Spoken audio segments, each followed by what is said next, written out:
O Contraponto está começando agora e no programa de hoje nós vamos falar sobre o nosso vizinho, a Venezuela. O professor José Luiz Quadros de Magalhães esteve visitando a Venezuela a convite do governo, acompanhando a tentativa de visita dos senadores brasileiros. Zé Luiz, você voltou tão decepcionado quanto os senadores brasileiros? Não. Eu voltei impressionado, eu diria, mas voltei tocado com o que eu vi e conversei, enfim, tudo que eu presenciei na Venezuela. Né? A minha ida lá foi junto com outros brasileiros, a convite do governo da Venezuela, da Pastoral, aqui da Igreja Católica, do MST, e fomos, fui eu, o Fernando Moraes, né, o escritor, que é o Cafezinho, né? O Miguel do Rosário e o Kerrison, que é o presidente do Sindicato de Jornalistas aqui de Minas Gerais. E foi uma experiência muito rica, foi impressionante. Bom, acho que a gente pode começar pela questão da visita dos senadores, que eu acredito que o propósito do convite a uma comissão para fazer um contraponto na Venezuela tenha sido gerada por essa intromissão do nosso Senado, né? Acho que é importante o nosso telespectador entender qual é o papel do Senado Federal e o que significa esse tipo de ingerência, ou seja, qual é o verdadeiro motivo dessa visita, né? Eu até brinquei com os meus alunos em sala de aula falando, olha, eu nem sabia que a Venezuela tinha virado um Estado membro do Brasil, porque os senadores são representantes dos entes federados, né? Então vamos começar por aí, Zé Luiz. Que história é essa do Senado fiscalizar o cumprimento de direitos humanos em países vizinhos? Isso é uma prática na política brasileira? Pois é, isso eu acho um desrespeito, né, uma intromissão em um Estado de Direito, né? Venezuela é um Estado democrático, constitucional, as leis são respeitadas, as eleições são muito fiscalizadas. Né? Isso a gente já tive a oportunidade de comentar em outros programas e tem muita informação. Todas as eleições que ocorrem na Venezuela vêm representantes de várias instituições, do Parlamento Europeu, do Supremo Tribunal Federal do Brasil, né? Pessoas que vão acompanhar o processo, a convite, inclusive, né, da Venezuela, para mostrar a lisura, a seriedade do processo eleitoral. Então, é um Estado onde as leis são respeitadas, a Constituição é respeitada, o processo eleitoral talvez seja o mais fiscalizado do planeta, extremamente sério. A Constituição da Venezuela ela cria, inspirada na Constituição brasileira, um poder eleitoral, que é um poder autônomo do Estado, né? Ao lado do poder legislativo, executivo, judiciário, você tem um poder de fiscalização, né? Que é o Ministério Público, os tribunais de contas, e um poder eleitoral que fiscaliza as eleições. Então, não se justifica, né, de forma nenhuma, em nenhuma hipótese, essa visita, que foi uma visita... Ela caiu no ridículo, eu diria assim. A própria oposição venezuelana, né, a maior parte dessa oposição venezuelana não apoiou essa visita. Zé Luiz, eu até vou te provocar agora perguntando o seguinte, e em ditaduras justifica o Senado brasileiro fiscalizar Estados? Porque vamos tratar da questão da ditadura, que é uma denominação que tem sido atribuída à Venezuela, eu acho que é um tema que merece um destaque. Isso, precisamos discutir isso. A gente precisa pensar não é verdade. O que é uma ditadura, né? Como funciona a Venezuela e por que se atribui à Venezuela a classificação de uma ditadura, né? Então, é uma questão muito particular. Mas essa intromissão, ou seja, essa visita provocada, qual é o verdadeiro motivo dessa visita? Pois é, então é um desrespeito, né? Uma intromissão indevida. O Brasil recebe senadores de outros países? Pois é, não, imagina só... Se fizesse uma comissão, por exemplo, os Estados Unidos têm reconhecidamente 59 presos políticos. Né? Muitos estão, os Panteras Negras, que lutaram, né, pelo seu ideal e pelo fim do racismo nos Estados Unidos na década de 60, tem muitos desses presos que estão em solitárias, desde a década de 60. Né? E imagina se fosse feita uma comissão de senadores brasileiros para visitar os Estados Unidos. O avião não passava do espaço aéreo, não entrava no espaço aéreo. Isso é ridículo, em nenhum país do mundo. Né? Agora, obviamente, que esse motivo foi um motivo eleitoreiro. Acho que o que está acontecendo aqui, se a gente perceber e acompanhando as últimas notícias, né, no Brasil a respeito do senador Aécio Neves, e foram mais 7 senadores com ele, mas especificamente do Aécio Neves, ele quis criar um fato político, né? Mais uma vez criar um fato político, mais uma vez atrapalhar o governo eleito no Brasil também, legitimamente, eleições limpas, né? Ele foi derrotado, mas ele não aceita a derrota, e aí quer criar fatos políticos, mais uma vez querer, né, criar um fato para criticar o governo brasileiro e criticar a Venezuela, que faz parte do Mercosul, né, que é um país vizinho, um país amigo. E o senador Aécio Neves, que se vê cada vez mais isolado, né? Ele não se mostrou uma liderança forte, vai perdendo força dentro do seu partido político. A reunião do PSDB de São Paulo já escolheu o Alckmin como sendo o futuro candidato à presidência da República do PSDB, mas isso foi o PSDB de São Paulo, ainda não foi decidido o PSDB do Brasil. Mas ele se vê, de repente, isolado, uma liderança frágil, fraca, né, e que quer, então, criar fatos políticos. E acompanhado por senadores, alguns de extrema-direita, né, como o Caiado, por exemplo, para visitar um político na Venezuela, que a gente precisa também falar do senhor Leopoldo Lopes, quem é o Leopoldo Lopes, que também é um político de extrema-direita. Pois é, então vamos por partes aqui. Isso. Né? Vamos pensar primeiro, o que é uma ditadura? Por que algumas pessoas insistem em atribuir à Venezuela a adjetivação, né, de um Estado não democrático? O que é uma ditadura e o que é um Estado democrático? Pois é, uma ditadura é quando não há o respeito às leis, à Constituição, né? Não há eleições ou quando há farsa eleitoral, eleições fraudulentas, etc. Mas uma ditadura, nós tivemos no Brasil a ditadura empresarial militar de 1964. Né? E aqui, então, foi suspensa a Constituição de 46, pessoas foram perseguidas, mortas, né? As eleições foram suspensas, os partidos políticos foram extintos. Né? Depois criou-se aí uma farsa eleitoral no Brasil com 2 partidos políticos, Arena e MDB, né? Mas onde os senadores eram indicados, eram senadores chamados senadores biônicos, que não eram eleitos. Os governadores, durante um bom período, também não eram eleitos. O presidente da República era eleito pelo voto indireto de um parlamento que teve vários deputados e senadores cassados. Ou seja, numa ditadura não há o respeito às instituições democráticas, não há eleições limpas, livres, regulares, não há respeito à Constituição. E, entretanto, isso não é o que acontece na Venezuela. Como eu já disse no início da minha fala, as eleições da Venezuela são as eleições mais fiscalizadas do mundo. Né? A lisura das eleições ela é atestada por organizações, pelo Parlamento Europeu, vem representantes, vem deputados da Europa, vem a Fundação Carter dos Estados Unidos, vão juízes brasileiros, ministros brasileiros acompanhar as eleições da Venezuela. Né? Então, chamar a Venezuela de uma ditadura é uma fé e é uma brutal desinformação. Né? Pois é, mas com a desinformação é difícil da gente tratar, né? Quando a mídia milita pela desinformação. Sim. A gente pode ver isso. Eu encontrei, por exemplo, na internet um vídeo que mostrava a manifestação dos professores do Estado de São Paulo, uma manifestação contra o governo do Estado de São Paulo, e eu assisti um vídeo noticiado na Venezuela, um vídeo em espanhol da TV venezuelana, falando que os professores brasileiros, ou seja, os professores do Estado de São Paulo, se tornaram os professores brasileiros, estavam colocando o governo da Dilma contra a parede. Né? Ele fala contra las cuerdas.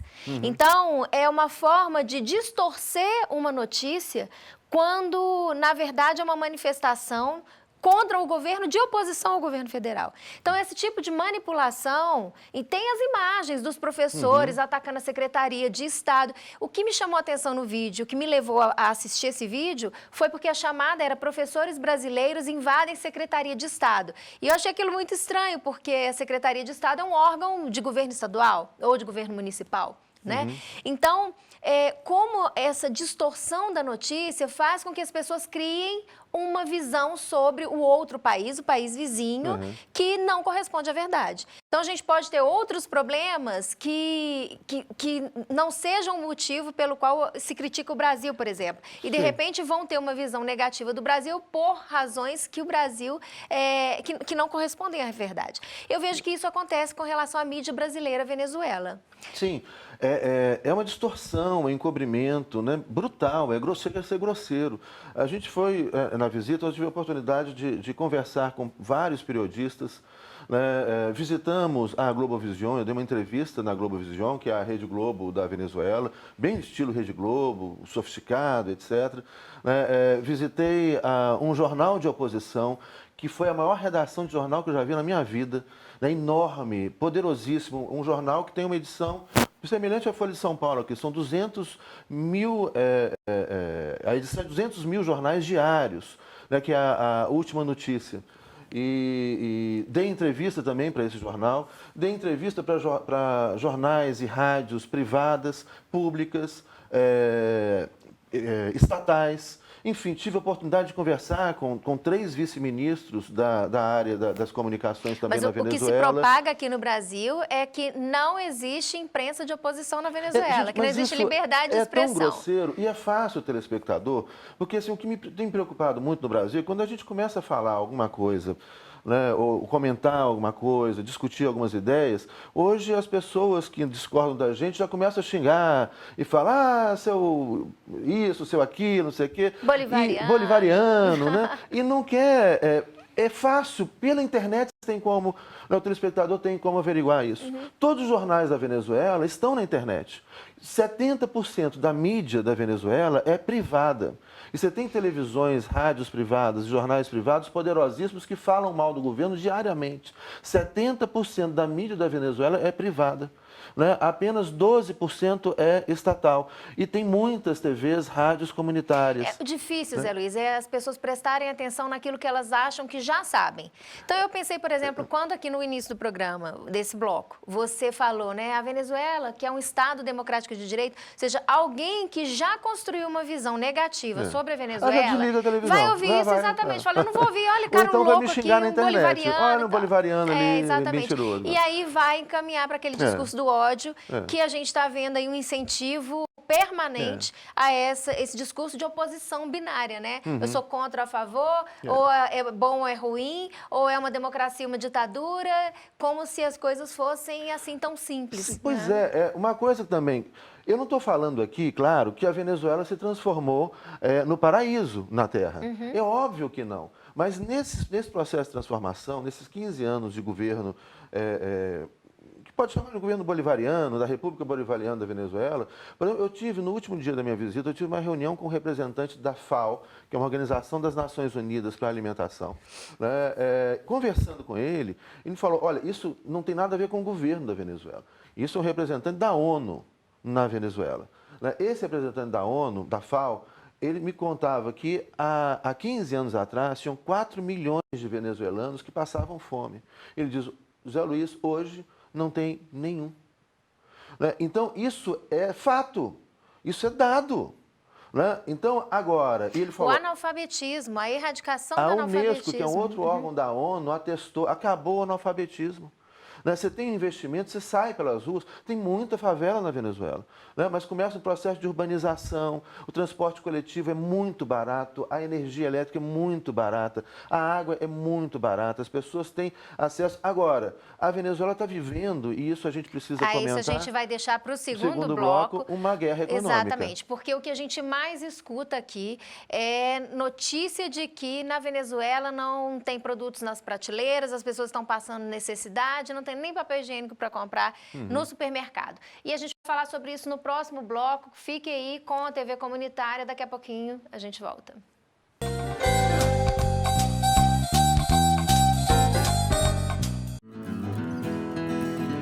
Venha passar um maravilhoso fim de semana na pousada Seu Didi e aproveitar o melhor que a natureza proporciona. A pousada tem uma vasta área verde com playground, piscinas de água corrente para crianças e adultos, além de uma cachoeira. Tudo isso a 42 quilômetros de Belo Horizonte, em Riacima. Faça hoje mesmo sua reserva. Para outras informações, acesse o site pousadaseuDidi.com.br ou pelo telefone 031 9888 7734.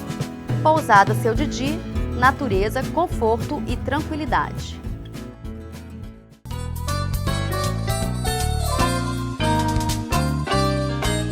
O Contraponto está de volta. No programa de hoje nós estamos falando sobre a Venezuela. E o professor José Luiz Quadras de Magalhães, que esteve visitando aquele país, está contando aqui para a gente como as coisas andam por lá, que não tem exatamente essa perspectiva que a gente tem visto pela televisão. E nós comentávamos aqui no primeiro bloco, né, Zé Luiz, como as notícias chegam no Brasil sobre a situação da Venezuela. A gente sabe que a maior parte da população da Venezuela é pobre, né? E o que se tem notícia aqui no Brasil hoje é de que não existem mais produtos nos supermercados, que as pessoas estão passando fome, que falta tudo. Você viu isso aí na Venezuela? Pois é, isso aí eu terminei o primeiro bloco comentando da minha reunião com o representante da FAO, das Nações Unidas lá. Ele falava, olha, desses 4 milhões de pessoas passando fome, hoje não há mais ninguém. Mas o problema do abastecimento hoje está começando a ameaçar uma volta desse problema. Agora a gente tem que entender o porquê disso.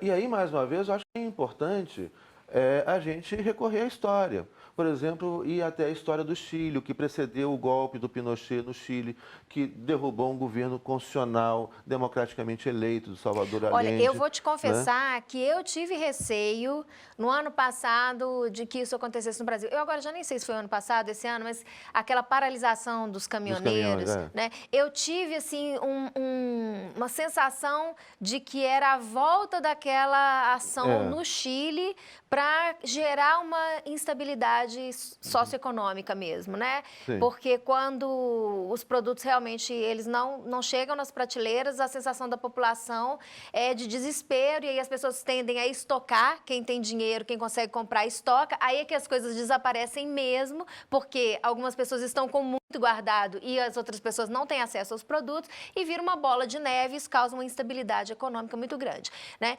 Isso é guerra econômica, né, Zé Luiz? Então, uma coisa é chegar e falar, olha, o governo é tão ruim, o sistema é tão ruim que as pessoas estão passando fome. O que a gente viu foi justamente o oposto. O que está acontecendo agora é uma guerra econômica, uma guerra psicológica, uma guerra midiática violentíssima. É um ataque violentíssimo aos governos populares que se instalaram democraticamente na América Latina a partir do governo da Venezuela, em 1998. Aí vem a Constituição nova da Venezuela, 99-2000. Né? Depois o governo eleito do Lula, que levou um processo de transformação social e econômica no Brasil muito grande. 60 milhões de pessoas mudaram de vida e foram inseridos no mercado consumidor, né? Diminuiu a fome, aumentou o acesso à moradia e etc. Então, depois vem o governo do Equador, o governo da Bolívia, né? Na Argentina, os governos Kirchner, no Uruguai. E na sua visão, o que está causando o desabastecimento na Venezuela? Pois é, então, aí você tem... O que aconteceu? A gente pode pegar esse exemplo do Chile, por exemplo. Nós temos empresários que fazem desaparecer os produtos, né, justamente para causar instabilidade, né, para tentar a derrubada do governo, como o Leopoldo Lopes, né, tentou fazer, depois vamos falar do Leopoldo Lopes. Né? A guerra econômica, as notas de 100 bolivarianos estão desaparecendo. Sabe o que acontece?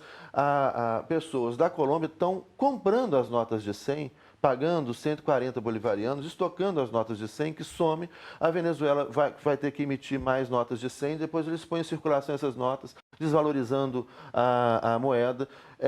E aí, ouvindo o mesmo representante da FAO na Venezuela, ele falou, olha, Zé Luiz, tem um problema de distribuição de alimentos, sim, mas esse problema é o menor.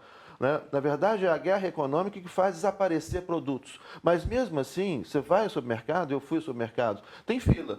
Tem fila, desaparece o papel higiênico. Aí, numa outra semana, aparece o papel higiênico, desaparece a carne de boi. Aí aparece a carne e aí desaparece a carne de frango. É assim, não é que falta, tem, mas determinados produtos desaparecem. Isso para causar uma instabilidade. Isso é guerra econômica, não é um conceito novo, só que é uma guerra brutal. Eu já tinha muito estudado os conceitos de guerra econômica, guerra psicológica, guerra midiática, né? Mas eu nunca tinha vivenciado. Isso me fez... Eu voltei muito tocado, porque eu vi um povo mobilizado num processo de transformação social muito bonito. É um processo construído pelo povo venezuelano. Né? O Hugo Chávez é uma liderança, ele é um ícone sim, mas o processo de transformação da Venezuela é um processo popular. Né? Então, por exemplo, o que acontece hoje, por exemplo, nas favelas da Venezuela, né? Com o problema de abastecimento, desaparecimento de alimentos, né? E mesmo para tirar essas pessoas da fome no passado, você tem brigadas, os militares vão até as favelas diariamente levando alimentos E aí são criados como que restaurantes populares, onde pessoas se oferecem. Geralmente são senhoras, pessoas mais idosas, que estão aposentadas, não trabalham mais, se oferecem para cozinhar nos restaurantes populares. E então o Exército leva o alimento todo dia, essas pessoas cozinham, né, e as pessoas podem se alimentar gratuitamente, diariamente.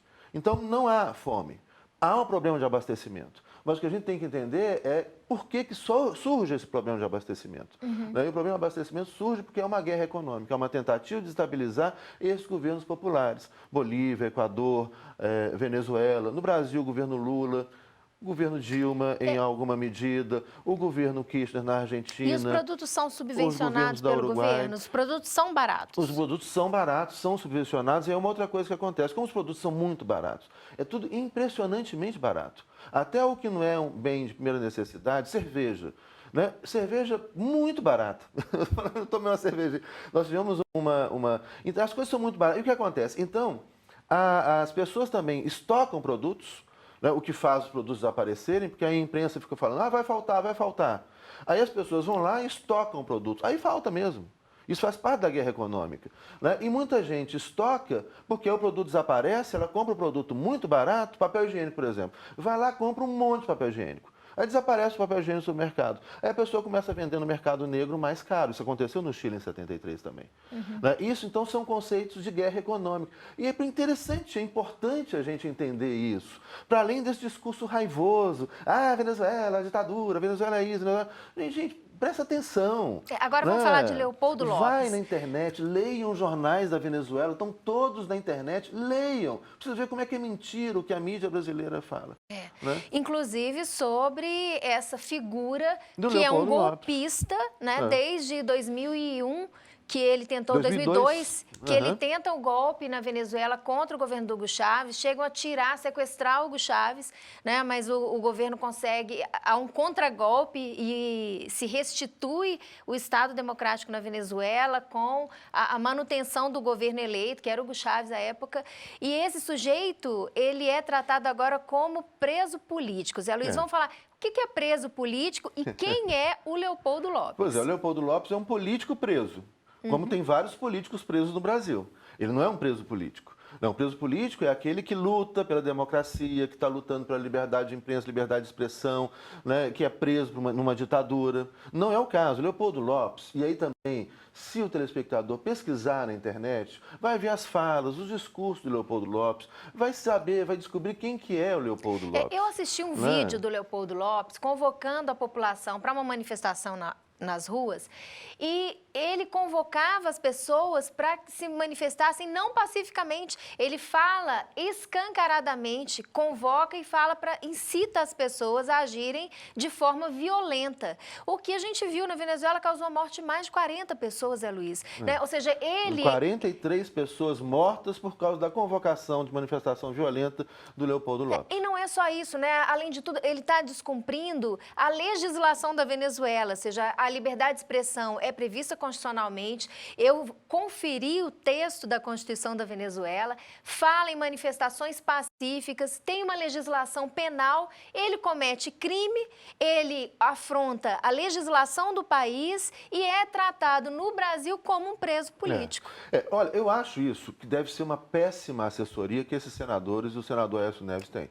Porque foi uma mancada, eu foi acho ridículo, que é má fé, Zé Luiz. foi um mico internacional. Foi um mico internacional, porque até a oposição da Venezuela, né, o Capriles, que é um opositor que quer vencer as eleições e está se preparando para vencer as eleições, o Capriles não apoia o Leopoldo Lopes.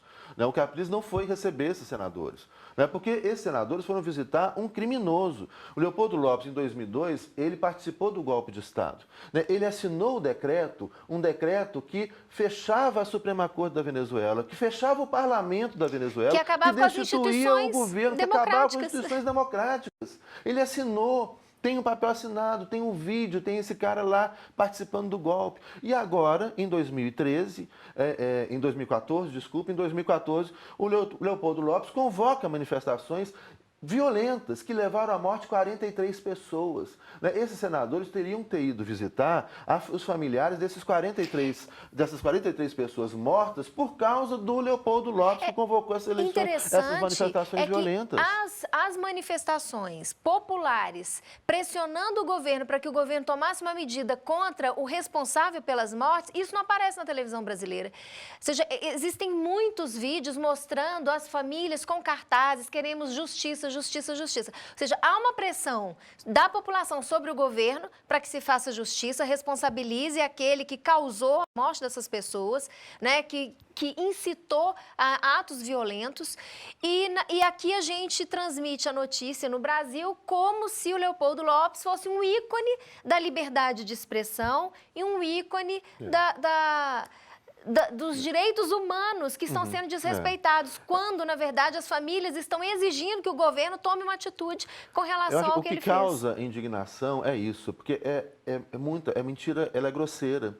Se as pessoas quiserem, se a imprensa quisesse criticar a Venezuela, como qualquer país do mundo, tem problemas. Então fala dos problemas reais que tem, mas fala das soluções também que eles encontraram, fala das coisas positivas e das coisas negativas, como todo lugar tem, mas não, fica essa coisa assim, que é uma maniqueísta grosseira, né? É uma mentira muito grosseira. E eu acho que aí o telespectador tem que prestar atenção para a gente entender qual é o contexto global em que acontece essa guerra. Né? A Bolívia, o Equador, a Venezuela, o Brasil, o Uruguai, a Argentina estão sendo atacados violentamente. Por quê? Aí a gente tem que pensar globalmente. Né? Por que a Petrobras está sendo atacada? Por que a Petrobras está sendo atacada diariamente pela mídia brasileira, algo que é patrimônio do povo brasileiro? Né? Por que a Venezuela está sendo atacada, que é a maior reserva de petróleo do mundo? Né? Por que a Arábia Saudita abaixou o preço do petróleo para abaixo de $20, quando o preço do petróleo era $100? Por que está acontecendo isso tudo? Né? E é importante entender isso. Acho que a gente podia fazer até um programa só para entender isso.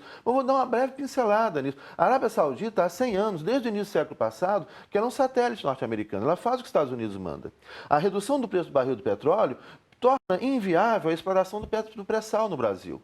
Né? E inviabiliza a Venezuela, que tem muito petróleo e que precisa do petróleo. A economia venezuelana precisa do petróleo. Isso ajuda a desmontar os governos populares, né, que inseriram milhões de pessoas que puderam passar a comer, a morar, a estudar, a ter saúde, que não podiam fazer antes. A desvalorização da Petrobras, a tentativa de privatização da Petrobras, né, e agora até o projeto de lei do Serra para abrir a exploração do pré-sal para empresas norte-americanas, faz parte de todo esse jogo. Né? Por quê? Porque hoje a China é a maior economia do mundo, passou os Estados Unidos. A China faz parte do BRICS, no qual está o Brasil. E o Brasil faz parte do Mercosul, no qual está a Venezuela. Então tem que entender uma guerra global entre BRICS, né, que é onde nós estamos, e União Europeia e Estados Unidos, onde estão esses que querem nos derrubar e querem mais uma vez tirar a nossa riqueza, mais uma vez tirar o nosso petróleo. Tanto que essa visita vergonhosa... Nós estamos do lado errado. Claro, tanto que essa visita vergonhosa, né, resultou em uma crítica à Venezuela internamente, a exigência de que a Venezuela seja retirada do Mercosul. Ou seja, as coisas, as cartas estão todas aí à mesa. E o nosso lado é o Mercosul, o nosso lado é a Venezuela, o nosso lado é o BRICS. A China está investindo pesado, a China salvou o Brasil agora dessa crise. E interessa à China construir uma ferrovia até o Pacífico para levar produtos daqui para a China e trazer produtos da China daqui, é o nosso parceiro comercial. Né? Então, e a gente está, mais uma vez, querendo cair nas garras daqueles que há 500 anos nos exploram. Não é possível, gente. Tem que estudar um pouco, tem que entender um pouco esse processo global para saber, inclusive, quais são os interesses, inclusive, do empresariado brasileiro. O Brasil hoje exporta muito para a Venezuela, né? E aí isso vai prejudicar os interesses também dos empresários brasileiros. Né? Acorda, né? Não, a gente está aqui para ajudar a acordar, né? O Contraponto termina agora. Na semana que vem a gente volta com mais um debate para você. Continue com a programação da TV Comunitária.